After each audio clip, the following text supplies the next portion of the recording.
Hi, everyone, and welcome to Transformational Tuesday. I'm Teresa Velardi, your host for this time of inspiration, education, motivation, and conversation focused on key ingredients necessary to create positive change in our lives, which we call transformation. So, I started Transformational Tuesdays a while ago, and we're looking right now to make some changes. And there is a survey that went out to everyone. We are going to send the survey out again. Some questions. Your opinion really matters where Transformational Tuesdays is concerned. We cover a variety of topics, and we want to know, do you still want to cover these variety of topics, or there is something specific that you're looking for? So the original survey went out week before last, right before Christmas, actually, or just right after Christmas, maybe in that window of time between Christmas and New Year's. But I am sending out a reminder to anyone who has not filled it out. If you could do that for me, that would be awesome, because we want to bring you the best value we can on Tuesdays. And today I'm really excited to have Jane Cabrera with me. Jane and I know each other through Money and Life Freedom. I was honored to go to one of the courses. It's almost a year already. Do you believe that? It is. It's a year of February. Yes. It's crazy. But there's a lot of things that I learned from Jane, and she's got some new information. She's touching on a topic that really speaks to me. So we're going to get started in just a second. I want to make a, last week we talked about doing one thing. Like everybody, when we come into the new year, I don't know about anybody else, but for me, it's like, what resolutions am I making? What revelations have I had in the last year? And what am I going to change, and how am I going to change whatever it is that I'm going to change? And then I get a list as long as my arm, and I get overwhelmed and I throw it all out the window. Anybody relate? I'm relating. So, but I was at an event this week, and I got some information that I want to share. We talked about doing one thing and narrowing down those 50 things that are on your list and narrowing down to one thing. And these three things spoke to me, so I want to share them with you, and they're relative to our conversation today, Jane. So I want to just share this. Perfect. No, this is great. Yeah. Transformation or change is possible. It is possible. Some people don't think it's possible, particularly with this topic that we're going to touch on today, because, a lot of people think, oh, well, I'm set in my ways and I do things this way. And yes, I can make certain changes that I'm not married to, if you will. But I'm stuck in this. But change is possible. And here's what really struck me. It's okay to not be okay, but it's not okay to stay that way. It's okay to not be okay, but it's not okay to stay that way. I was like, wow, that's really cool. So it's true. And transformation is a partnership. Whether you are partnering with someone who's an accountability partner, whether you're partnering with your higher power, who you might call God or the universe or whatever, but it's like something that you're not going to be in this alone. But make sure that you, in some way, shape, or form, you get somebody who's on board your train for transformation, if you will. And then it's a process. It is a process. It doesn't happen overnight. I'm not going to lose 50 pounds overnight. It's just not going to happen. It's not going to happen. It didn't take overnight to get there, and it's not going to take overnight to come off. It's consistent, cumulative action over time. And here's another. I call these notable quotables. Embrace the monotonous to experience the miraculous. How about that? Embrace the monotonous to experience the miraculous. So evaluate what you want to transform, and take this information into this conversation as we go here with Jane. As you evaluate, start with yourself. You can only change yourself. You can't change somebody else. You can irritate the pants off of them to change, but you can't change somebody else. You can only change yourself. Start with yourself. Start now and start small. So I wanted to kind of piggyback that on the conversation that we had last week about one thing, and kind of use it as an opener for our conversation today with the fabulous Jane Cabrera. So let me give you a little bit of information about Jane. She's a life coach. She helps clients improve in all areas of their lives, including their finances. She started her career as a CPA and has over 20 years of experience as a corporate controller. specializing in organizational change management. She is an expert in internal controls, business process implementation, and corporate oversight.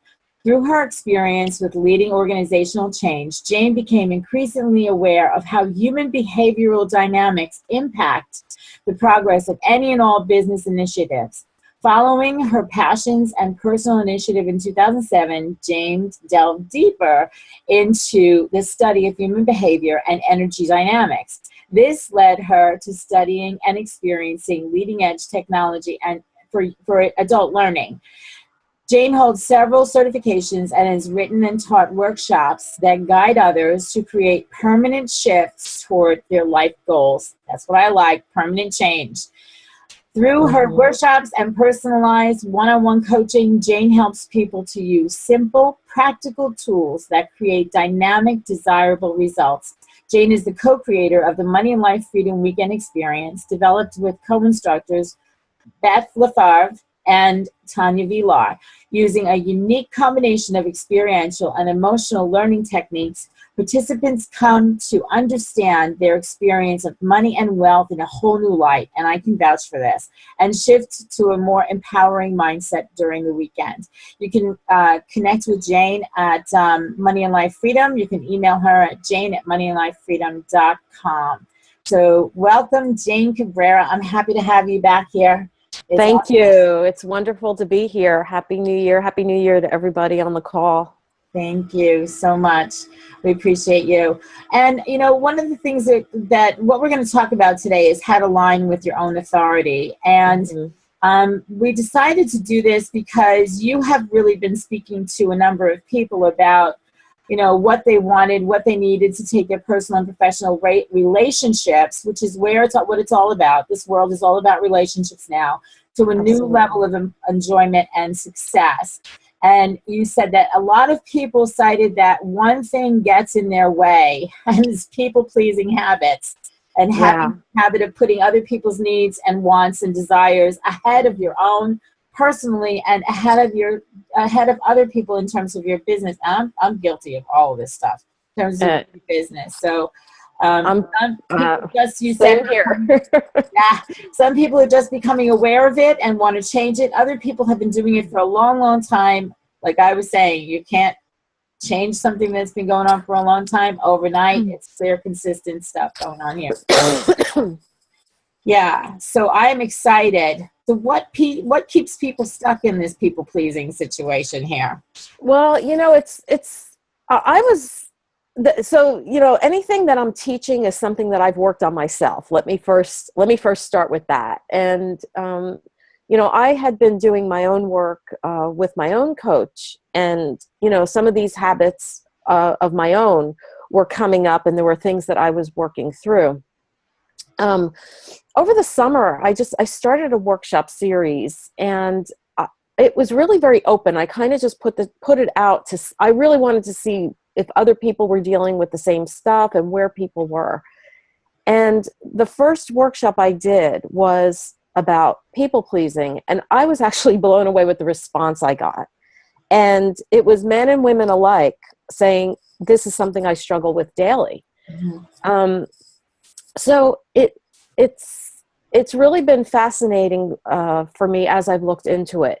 So I think your question was, you know, why are we so stuck in these patterns? Yeah. And the answer to that is we are very deeply conditioned to people please. As children, you know, we're taught, you know, obey your parents, obey your teachers. And our focus very much as children is to look to adults to look for their approval. We are actually taught to seek the approval of adults.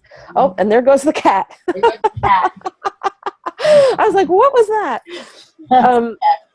That's hilarious.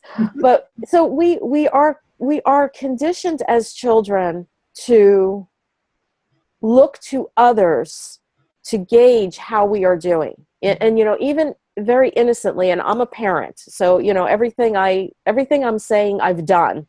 You know, like our children, you know, you send them to school, they go, they do a project or whatever, they wrote a paper, and you're like, what did the teacher say? You know, you want to hear that feedback. What did someone else have to say about what you did? Mm-hmm. So we're deeply, deeply conditioned actually to look for others, to gauge how we're doing by whether others approve of us, what they have to say about us. Right. So we're doing exactly what you're saying. What you say. We are aligning with someone else's authority. Absolutely. And we're actually taught that someone else is the authority. It's our parents are the authority. The teacher is the authority. You know, in religion, whoever your religious leaders are, there's all these other authorities. So the last thing you're taught is to check in with your own intuition and do what you think or do what you feel. There's not a lot of that, you know, there's not a lot of that going on for many of us as children. So we are deeply, deeply conditioned in this way. Mm-hmm. I think as we grow into adults, and especially now, I mean, I think there's more, people have been more willing to explore the possibility of listening to that inner voice and really paying attention to what we are aligning with. And that's why I really love what we're talking about today. I have been, like many others, stuck in the people pleasing, like doing things for other people before I do things for myself. And we have to really fill ourselves before we can share with other people. True? Yes. And the reality is that when, you know, there's a difference between the intellectual knowing that this is what I should do, mm-hmm. and then the being able to do it. Right. Because the truth is that because of this conditioning that is so deeply ingrained, and I go back to this because it is so important. And for many people, it's really ingrained in your religious training and things like that. That there can be very deep levels of this where it's actually fearful.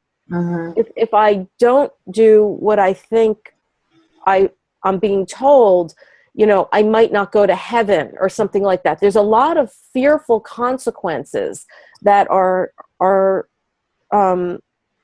that we're taught to think like this is the message we get. Mm-hmm. So the truth is that even as adults, when we have this like, well, I should put myself first, I should fill my cup. You know, we have these sayings now that as adults we say, well, I should this, I should that. Mm-hmm. But the truth is when you actually start to step in that direction, a lot of this fear-based conditioning actually comes up. Yeah. And you might not even understand it because it happens so quickly.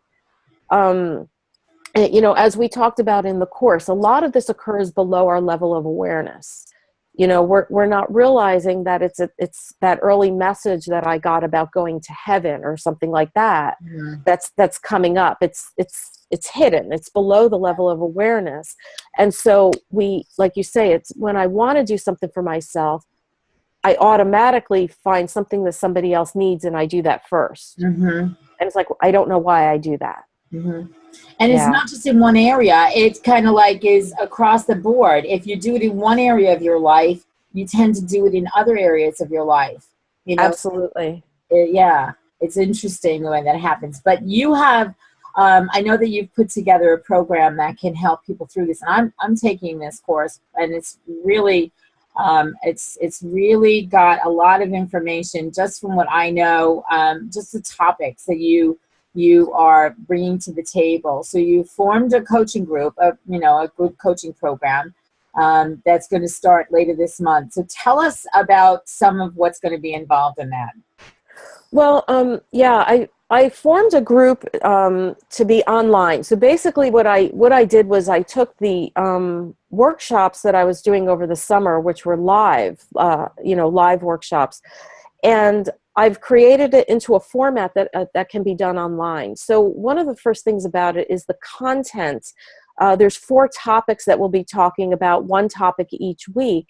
And the content I will be delivering to everybody on video. So there's a little 20-minute video where, I present the material, like the learning elements of it. Then we'll come together once a week on a group call And it's going to be a very small, intimate group. I'm limiting it to 5 participants, and it'll be a 90-minute call because I really want for each person to have plenty of time to share and talk about, you know, their own experiences with these topics. So it, you know, like I said, it'll be small, private, intimate, just, you know, 5 participants and myself working through some of these issues. Good. And I know that you're gonna bring a lighter perspective to stuff that seems really heavy, like, oh my God, I've been doing this for my whole life, and how am I going to change it? And, you know, and it goes back to what I said earlier, consistent change. So I know that there's 4 learning modules. What are the topics for these modules? Okay. The first one is called Givers, Takers, and Traders. And it's based on a book called Give and Take, which is written by Adam Grant. And he did this fascinating research on reciprocity styles. So when we talk about reciprocity is how do I give and how do I give and receive?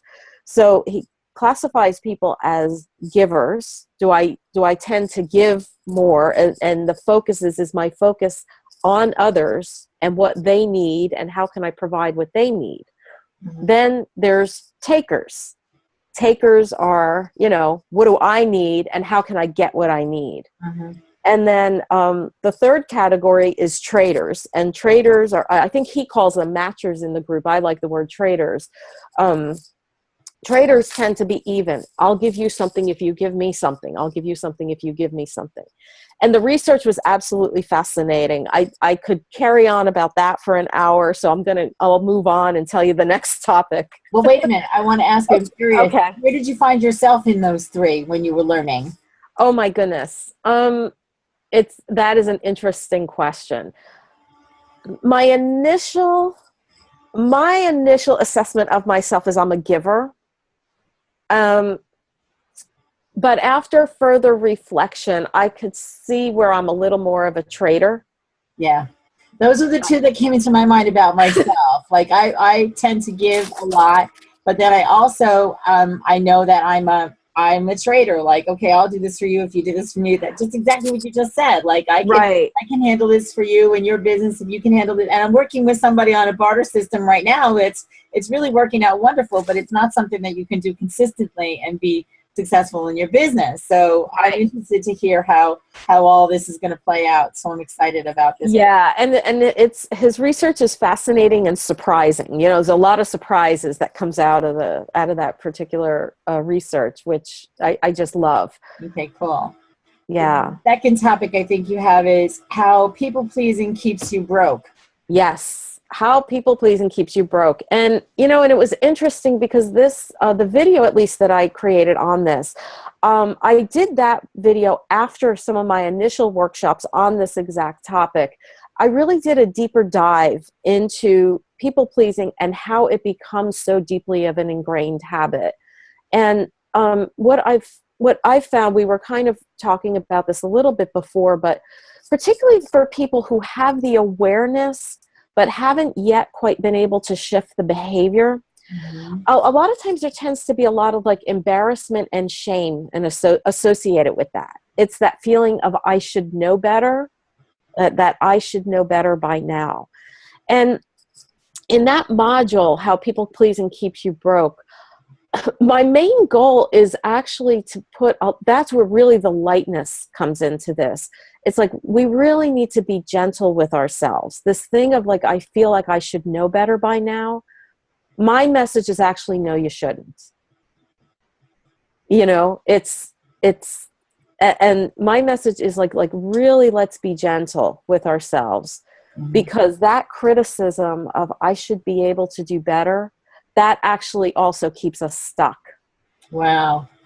Yeah, that makes sense to me. And I've come to believe through the work that that I did in the Money and Life Freedom course, and through a lot of different things that have happened over the year, and the last several years actually, I've come to believe, and not that I didn't know this inherently before, but everything comes to the surface to be handled in divine timing, because absolutely. you know, I may not have been able to handle some of the stuff that has gone on in my life previously to this. Maybe I didn't have the tools. Maybe I didn't have the support group. Maybe I didn't have the, you know, the people to support me in the process. Maybe I didn't have the desire to make any change through this whole thing. So I think that what you said, you know, being gentle with yourself and knowing that, you know, the timing is right is basically, it's. And I agree with that 100%. Readiness is, you know, readiness is so important. And a lot of times we push ourselves when we're really not ready, you know? And so I do agree with that 100%. And that's why there's this kind of gentle approach of it.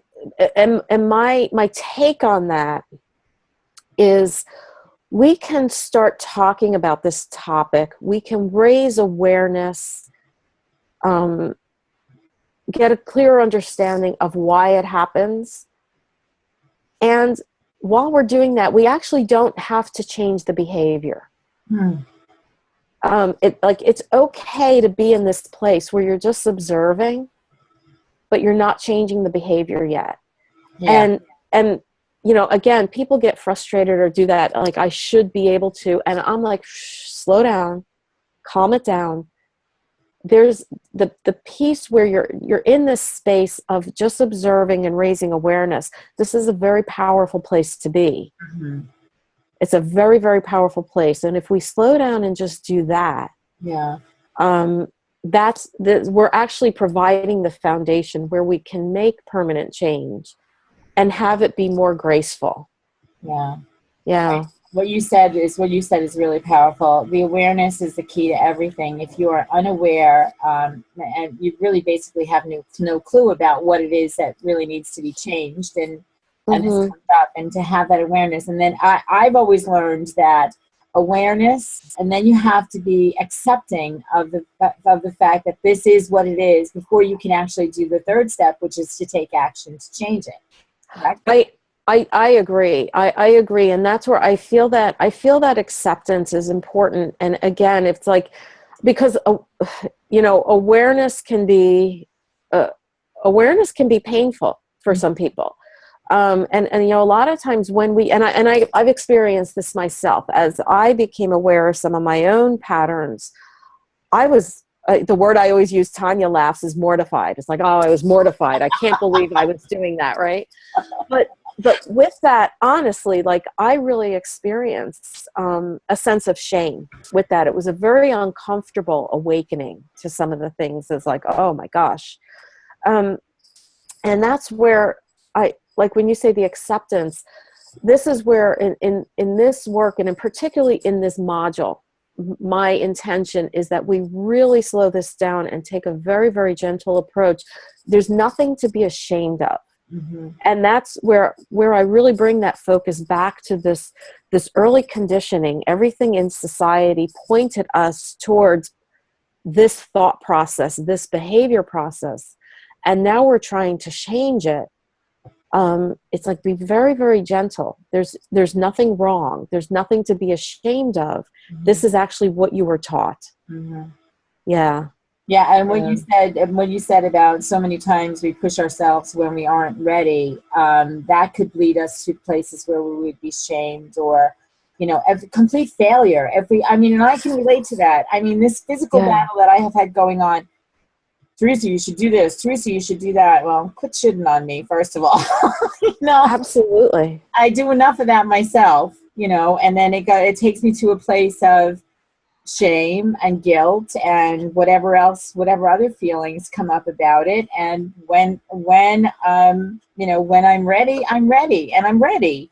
And so changes are being made according to my timing, and the timing that I am now in alignment with God, or whatever you want to say. And it just seems to be, it's easier that way, rather than pushing yourself.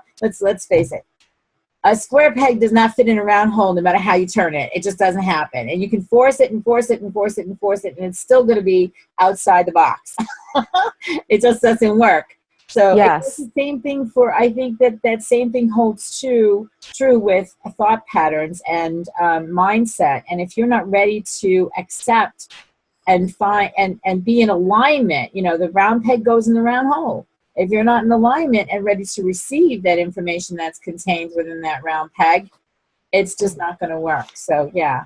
So, and I learned a lot about this, how people pleasing keeps you broke, in terms of how I use money. I mean, I was rescuing a family member all the time, Right. and feeling badly that now I would have had that money for myself for something that I wanted, but that situation what seemed to be more important than my situation, and here I am. So what I had saved for was not mine. Now I'm broke again in that area, and I've given it away. So I'm interested to see how this is going. So the first two modules are givers, takers, and traders, and how people pleasing keeps you broke. What's the third one? The third one is expectations versus agreements. Very, very powerful topic. One of the things that creates the people-pleasing dynamic to begin with is other people's expectations. What expectations were imposed upon us, again, by parents, teachers, society.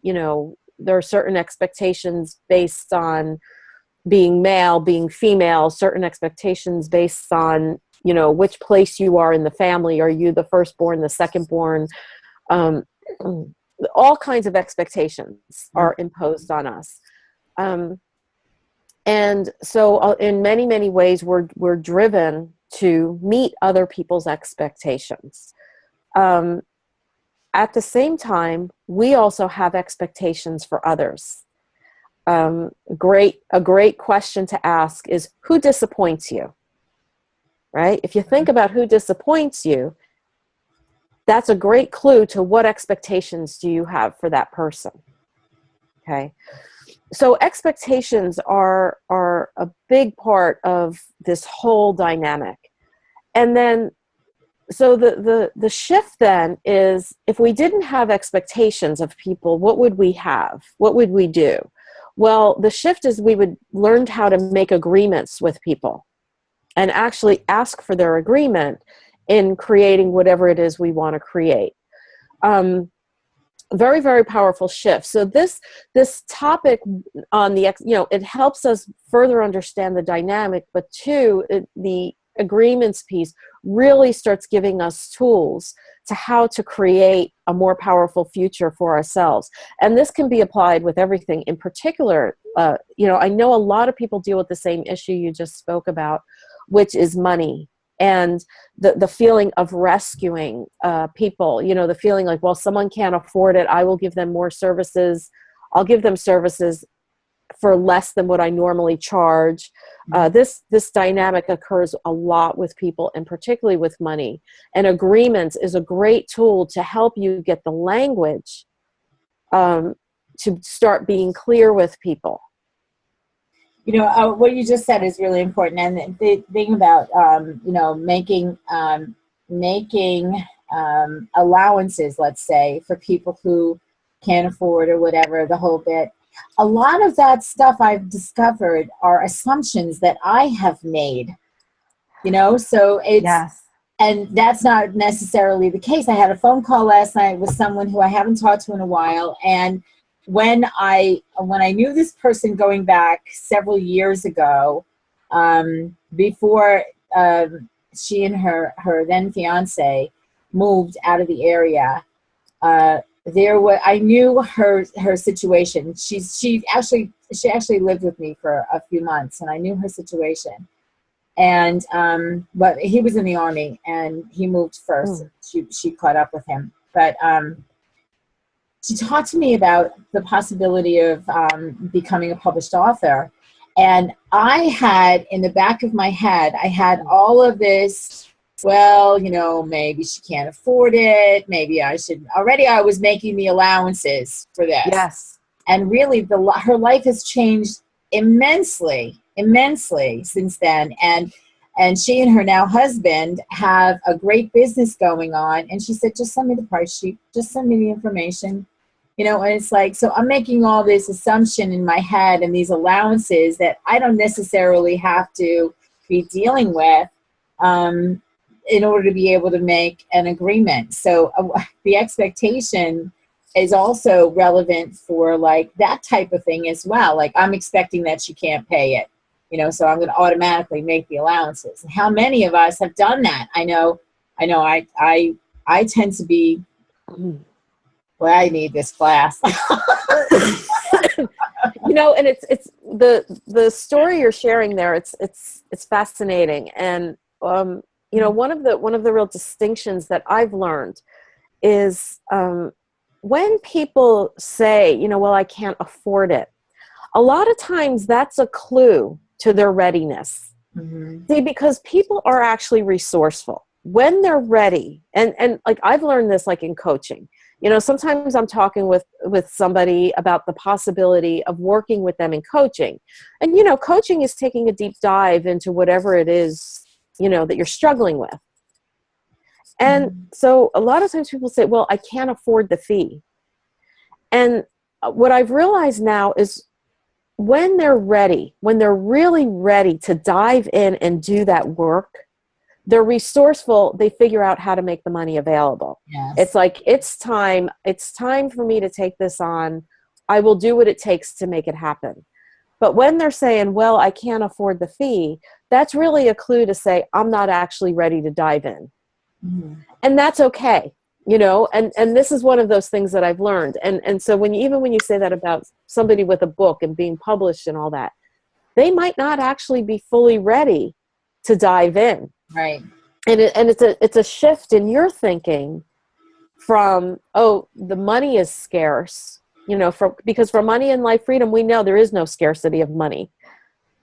It's not that the money is scarce, it's that they're not ready to use their own resourcefulness to make that happen just yet.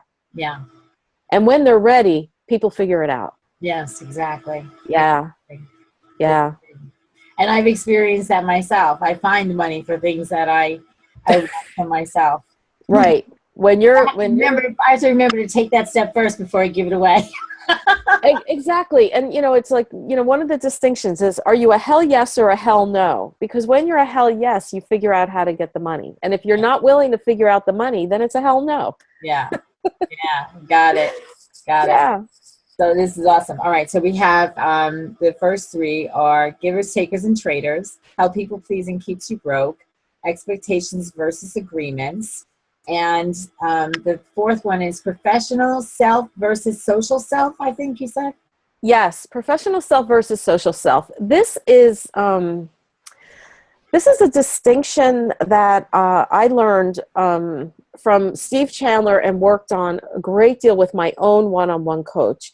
And it has like its own special nuance. It's like it is people pleasing, but it has its own special nuance. And a lot of what you and I have just been talking about, in particular, that example of, you know, you're thinking in your mind, well, I know her situation, and so I'm already making allowances for her not to be able to pay. That would be your social self. Mm-hmm. Okay. So socially, you've been conditioned to think of other people, look at their situation, think what they might need, mm-hmm. and think how you can help. Mm-hmm. Okay. Where your professional self would have a different view on this. Your professional self would be saying, I'm a professional. These are the skills that I bring to the table. Mm-hmm. This is the fee that I charge for my skills. Mm-hmm. If I'm going to provide this for you, this is what it requires to work with me. This is my fee. Mm-hmm.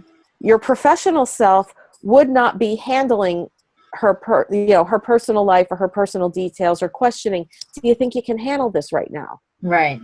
Your professional self would be saying, this is what I bring to the table. This is what I charge. Mm-hmm. Right. And so this is and there's a lot of nuance to this topic, because it's a fascinating topic. Mm-hmm. But what I say is, like, how I've spoken so much about the conditioning, particularly our conditioning from childhood. Your professional self is actually an adult creation. This is something, it's something that you would create deliberately by thinking, as a professional or as an adult, what are some of the qualities that I want to bring to the table, right? And it's an adult deliberate creation. And when I speak of your social self, I'm actually kind of talking about your conditioned behavior kicking back in. Oh, yeah. Right? See that. Right. And the thing is, and the truth is, and this is one, like I say, I work on this constantly with my own coach, because even though I might be, professional and presenting myself professionally, these little things sneak in every now and again, like unaware, and boom, there I am coming from my social conditioning, as opposed to being a professional and and I'll give you an example of this. So, as a professional, as a coach, even offering this group coaching program, my intention as a professional is to serve. It's to be in service. I want to offer topics that are going to be helpful to you and that are going to serve and really enhance your personal life. Right. But there's a part of me going, oh, I hope they like this topic. Oh, I hope they like the video. Right? And that's about me. That's my social self going, oh, I hope they like me. But before we got on this call, I'm sitting there going, oh, is my hair okay? Right? I'm more worried about this. How does my hair look on the video than, is what I'm going to say be in service to the listeners, right? Yes. So that's my social self. And it's not to say that it's bad or wrong. It's again, it's not bad or wrong, and it's not going anywhere, right? It's still there. But I think the point again is the awareness, to be aware of this behavior, to be aware of this conditioning, and just again from awareness to just be able to come back to that. Hang on a minute. What is the professional self that I want to be? Right. Yeah. Right. That makes perfect sense to me, and I'm like shaking my head. I'm saying, yes, I relate. I think everything you're talking about, and I noticed a few people just joined us, but everything you're talking about that you're going to bring to the table during this 4 weeks of learning, these 4 different modules, is relevant to everyone in any situation. Like discover, it's a self-discovery kind of program I'm seeing. Absolutely. So the 4 modules again, you want to list them again for me, Jane? Okay. Oh no, I have to do it off memory. I don't have notes in front of me. Okay, so you can prompt me. The first one is givers, takers, and traders. Right. The second one is how people pleasing keeps you broke. Right. The third one is expectations versus agreements. And the fourth one is professional self versus social self. Right. And so we've talked about each one of these, and they are all relevant to self-discovery and breaking the habit of people pleasing. So as you prepared for this, I'm curious to find out what was it that surprised you the most in your preparation. And I mean, it could be anything about yourself, about what you're bringing forward. What surprised you the most as you were preparing for this? The thing that knocked my socks off, this book, Give and Take, the research that he did on takers. And, when I talk about takers are the ones we love to hate. Oh, they're so selfish. Everything's about them. They don't take, takers don't put other people's perspective into consideration. They're the ones we love to hate. But what surprised me the most, that made me totally step back and go, hold on a minute. I need to think about this more. There was a correlation between people who were rated to be among the most creative in their fields across a broad range of professions had the tendency to be takers. Really? Yeah. So there was a correlation between high levels of creativity and being a taker. And as he talked about it, what started to appear to me as a possibility is the very creative mind that has like this brilliant idea.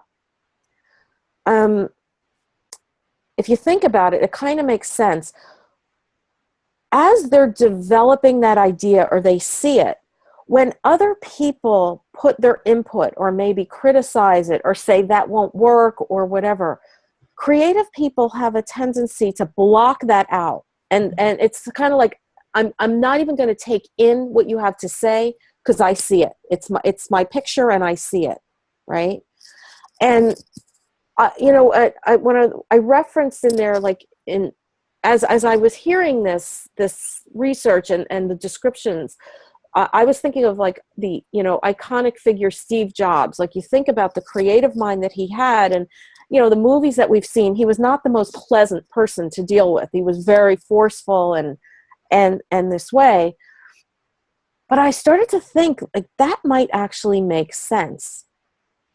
And so what was most surprising to me, because I had a hell of a lot of judgment on takers. I was really very judgmental in a negative way on takers. I could tell you everything that was wrong with them. But when I heard that piece, I really started to shift in my mind to say, hang on a minute. I think it might actually make sense that highly creative people would have to be takers. Interesting. Yeah. Question. Hang on, Barbara, let me unmute you here. Go ahead. This is sorry I was late. I was coaching. But the one thing about takers, I think they come in a couple flavors. Hi, Jane. Hi, Barbara. Great to see you. The real thing about a taker is that there's the obvious ones. They're the ones that demand and they need and they're in your face and they're all about it. The creative ones, though, fall into what I call that second category, the more silent taker, which they're the ones that are always in need of something. I am creative, therefore I can't be dealing with all these other things, and therefore I need you to deal with them. I need you to take care of that. I need your help. And all day long, we have people in our lives that you just look at them and you're like, oh, I need to grab them back from the edge of the cliff because they're hanging over there again, waiting. And that's a form of taking. It's a silent taking, where you're always trying to help them, bring them back, give them things because, frankly, they're a hot mess.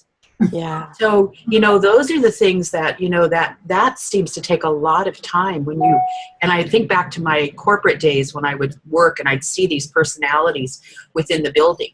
And you always knew the ones that were obvious, the ones, oh, I don't have time for that. You need to take care of that. Yes. Yeah. No, you're so spot on. You're so spot on. And Teresa, as what Teresa said, like what was most surprising. But one of the things that I also realized, though, as I started to contemplate this, I never thought of myself as a taker, which makes sense because I had so much judgment on takers. But what I realized is, in particular, like when I made the shift from the accounting profession into this profession, the move into this profession was actually very much a creative endeavor. I was creating my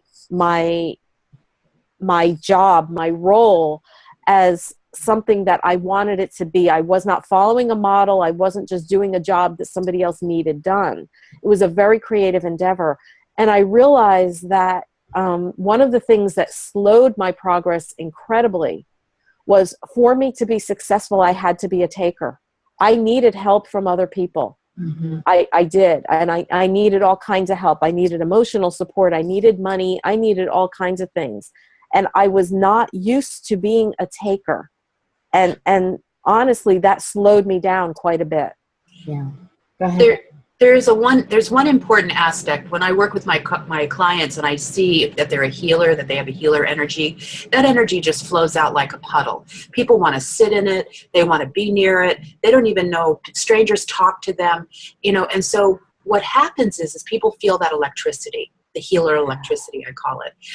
But the thing that makes it keeps takers in proper balance is that takers have to realize that it's a gift that some people give them, this help that they give. So anyone who feels like they're taken advantage of, they need to be able to say, the next time you come back to my office, my favorite soda is a Coke.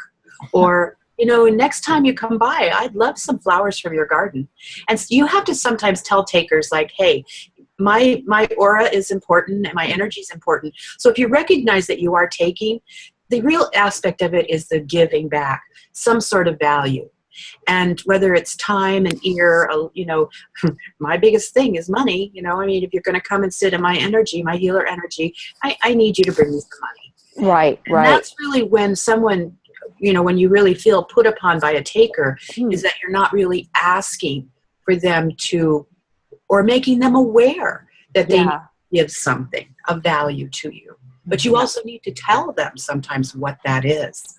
You're spot on. And that piece that you're talking about, that telling them, that being really clear and telling them, that's making agreements. That's what expectations versus agreements is about, because you're 100% right.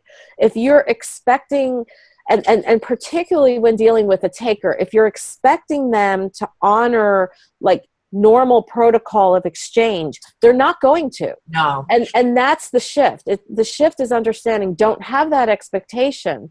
What you need to do in this case, when you're dealing with these people, you need to make clear agreements and be clear up front about what is that you require. Yes, that's exactly. Right. You're spot on with that. You're spot on. Because I always tell my healer clients, look, if you don't have boundaries, which that's a huge another conversation. That's a whole other issue, right? But if they can't respect your creativity and your gift that you bring, and sometimes with a healer, it's just that they show up. That's what healer energy is. They show up, and that is the gift. And so what they have to do is, if they recognize somebody who is a taker, and they don't and can't educate them on those boundaries of giving something, then I just tell them, look, get out in the hallway. They wait in the hall till they get it. Because there's so many other people who would want to sit in the energy, who would be grateful to bring you your favorite cookie, a basket of flowers, the jelly they made last week. It doesn't matter energetically what the exchange is, but it has to have value, of course, to the person who's giving the energy. But I'm just saying that people who recognize those boundaries and, of course, and understand that, they're the ones that get to come in.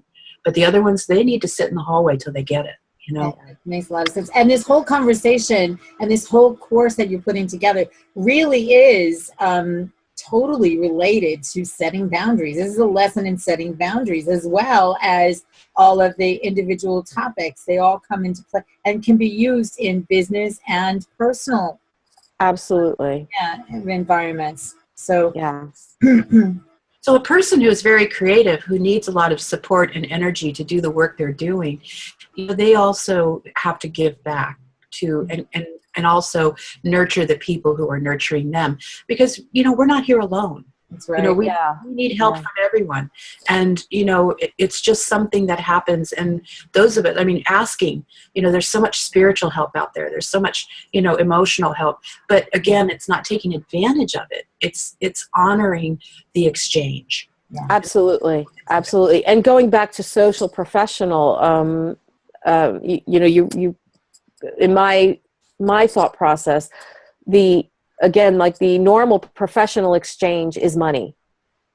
That is the normal professional exchange. I'm not a big fan of bartering. If you took money in life freedom, you know that I'm not a big fan of bartering, because money is a means of exchange. And from a professional self, that's the one I recommend anyway. Yeah. But the other side in a corporate environment, I actually was glad to be rid of my legal career, because the people who were involved in my life and every day, my work family, they were pains in the butt. And I just, there wasn't enough money at the end that they could give me to tolerate that. Well, yeah, and now, yeah, I agree with you on that. Yes, I 100% agree with you on that. And if they had just been kinder, because I mean, money is great, but kindness and other kinds of attributes may also have a value. And that's something that we need to look at as well when we look at these relationships. So. Yeah, absolutely. Thanks, Barbara. And that's what I said earlier about, this is a relationship based, everything today is based on relationship marketing. So Jane, tell us, would you believe we have 5 minutes left? It's hours. Time flies when you're having fun. So I want you to tell us, how does somebody get involved in this program? Give us the details. When does it start? What's the investment? How do we get involved? Okay, the investment is $125. Simple entry fee. If you're interested, just email me. Jane at moneyandlifefreedom.com is fine. Just email me and I will send you the details of it. I opened 2 courses. The Monday afternoon is full already, so the Thursday evening is open. That will be taking place beginning Thursday, January 19th at 8 p.m. Eastern. And it will be the 4 consecutive 4 Thursdays in a row. Thursday evenings, starting at beginning January 19th. Beginning on the 19th. Okay. And I'm sure you'll give the details on the follow-up calls and so forth when they connect with you. That would be great. Absolutely, yes. If they just connect with me, Jane at moneyandlifefreedom.com. Here for whoever's online can see that on the chat box. And if you need the information, just raise your hand and I'll get it sent to you. If you're on the phone, I'll get it sent to you. So I just want to open up to see if anybody else has any questions, any comments, anything they want to ask Jane at this point. That would be awesome. And I'm just so excited about what you're doing, because I think it's so relevant and relative to everything, especially in this world where there's so much uncertainty right now, and people are on both sides of the fence. Nobody wants to climb over to be on the other side, and there's a lot of judgment going on. The world is a mess right now, and we can't. The way that we can change, is my opinion, that the way that we can change the world is to be the change that you want to see. It's that Mahatma Gandhi thing, like, be the change that you want to see happen in the world. And if you're not living what you're speaking, then, get over yourself. So that's the thing. So, so what are any final thoughts on what we've been talking about today, Jane, before we close? Like I said, just that, again, the key thing for me is, I feel like awareness is everything. I think awareness is so important, but also the whole thing about being gentle with ourselves and having change be in a loving, a very graceful, loving way, where we're gentle with ourselves. We're not beating ourselves up. It just makes the whole process so much smoother. Yeah, I agree. And it's a way to embrace this concept of being in alignment with your own authority. I often share that, and I wrote about this in several different publications, and Purpose Shakers was the last one. I got my Purpose Shaker books yesterday. I'm so excited. But the thing is that, when I stood at the altar and I was ready to marry my husband, I knew that this was not for me. Inherently in my inside, I knew that I was making the wrong choice. And I heard this little voice inside me say, Teresa, don't do this. Teresa, don't do this. And I disregarded myself. I disregarded my own intuition. I disregarded my own being in alignment with who I was completely. And I went ahead and married the man anyway. And the bottom line is I could have saved myself a lot of trouble. But you know what, here's the other thing too. I really know that through that experience, I have learned probably more than I might have had I made a different choice. So I have to be in a place of acceptance that's what I did, and not beat myself up for the fact that I didn't listen to myself. But now you have an opportunity to learn how to do that. And I have an opportunity here with Jane on learning what it is to be in alignment with your own authority and putting yourself and your feelings and your needs, you know, at the forefront of who you are, because otherwise you're hiding behind something else. Right, Jane? Absolutely. Yeah. Well, the other thing too is, Jane, thank you for offering classes like this, because I find that people really want to step into the light, be near the light. We're lights that light other people, and everybody's looking for that. And we see so much darkness out there. This is a contrast for that. You know, you open up a space, a sacred space, a warm space, an inviting space where people can come in and stay in the light. And that's what we need. So thank you very much for classes like this and courses like this. I really appreciate your saying that, Barbara. And, you know, and the thing too that I think is so important is, you know, if I created a video about it, it impacted me personally. So, you know, I think what I love about, excuse me, this small, intimate setting is, you know, that we can just all be honest about, you know, where we really are and what we've all really worked through. And, you know, everything I'm talking about has been a challenge for me as well. And so I think that's just so important, where we can come together. Not, you know, Teresa, you were talking about, you know, our environment now is just, everything is so polarized and we're so judgmental about this and that.